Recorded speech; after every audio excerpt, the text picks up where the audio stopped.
Dans son atelier règnent la machine à coudre, les surjeteuses et les fils de couture.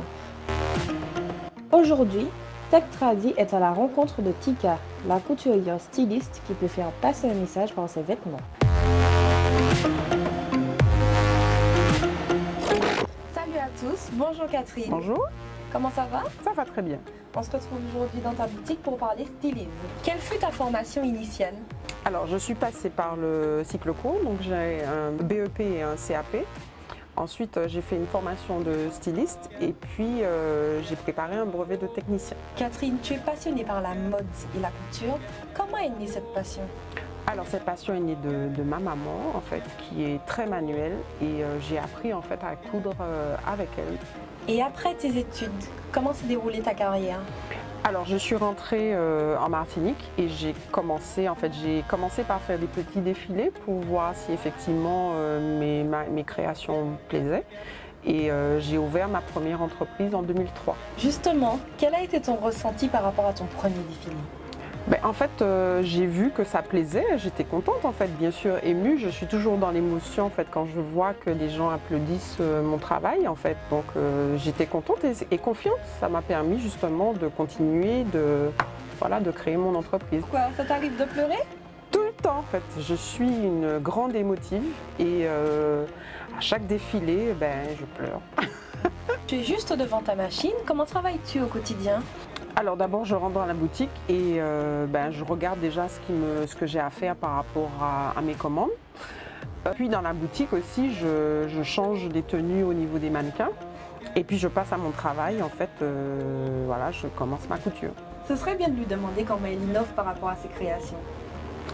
En fait, je pense que je maîtrise un peu le corps féminin, donc j'arrive à savoir en fait ce dont on a besoin, nous les femmes, pour pouvoir plaire en fait. Donc je regarde, j'observe les gens, j'observe les femmes, et puis j'observe aussi le regard des hommes par rapport aux tenues qu'elles portent, et puis c'est comme ça que je suis inspirée. Voilà. Si tu devais m'apporter un conseil mode, quel serait-il?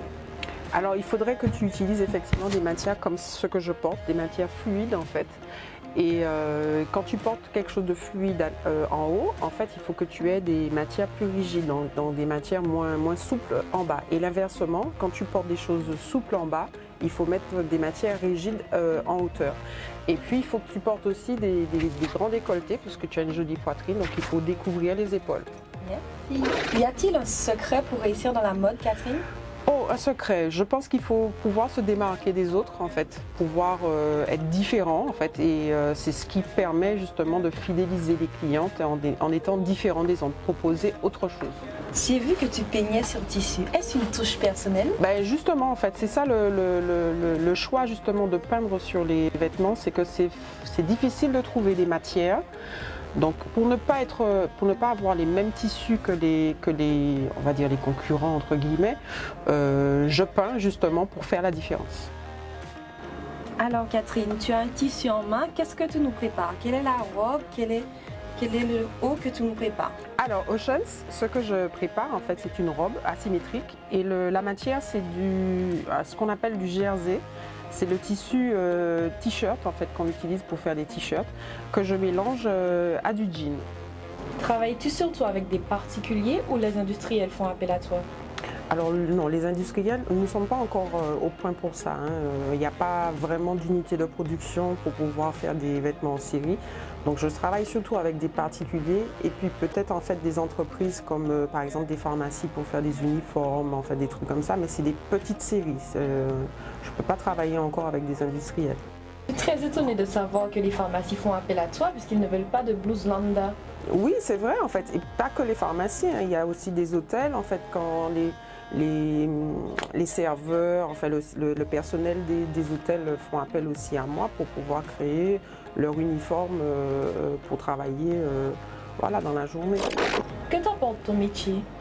Waouh! Alors je suis complètement épanouie parce qu'en fait c'était avant tout une passion qui est devenue mon métier et pour moi c'est le top en fait quand on arrive à faire quelque chose qu'on aime, on est passionné de quelque chose et pour moi c'est épanouissant en fait, voilà.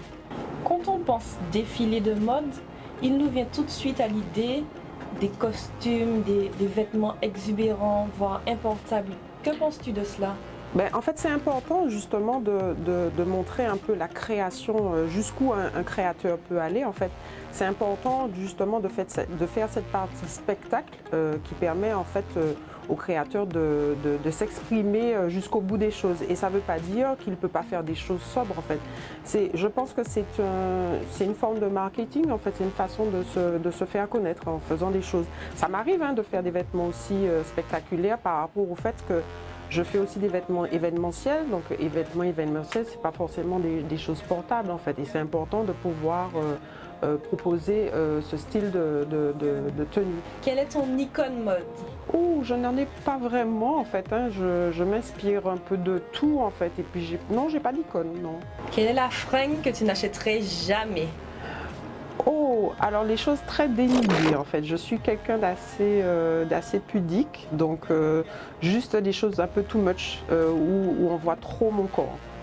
Est-ce que cela t'arrive justement qu'on te demande de faire des vêtements dénudés qui ne sont pas du tout ton style?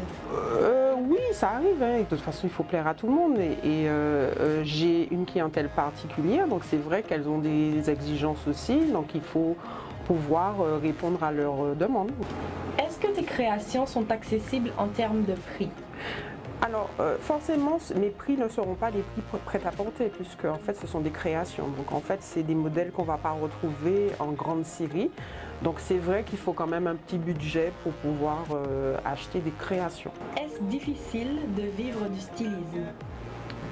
Ben oui et non, en fait il faut pouvoir se détacher, enfin il faut démarquer, voilà, il faut se démarquer des autres et puis c'est des remises en question en permanence pour pouvoir plaire en fait. Donc oui, c'est difficile parce que c'est pas tous les jours qu'on plaît, donc voilà, il faut s'accrocher tout le temps. Te sens-tu copié?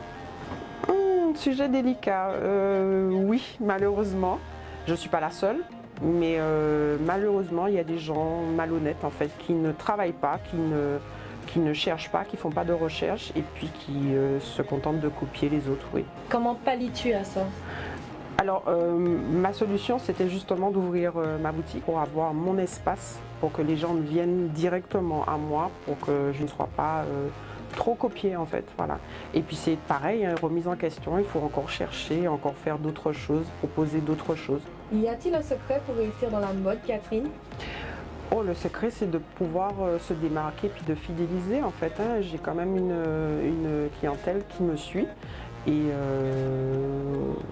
non, il n'y a pas de secret. Il faut se démarquer, il faut pouvoir être créatif à tout moment, tout le temps. Info pratique.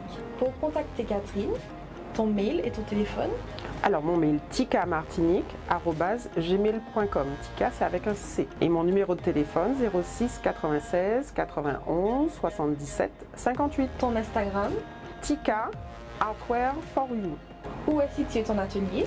Alors mon atelier boutique qui se trouve à l'espace Cluny, à côté de Carrefour, à l'étage. Je vous remercie de nous avoir suivis. J'ai été séduite et n'hésitez pas à rejoindre Catherine à l'espace boutique à Cluny. Catherine, nous te remercions pour cette entrevue. Merci.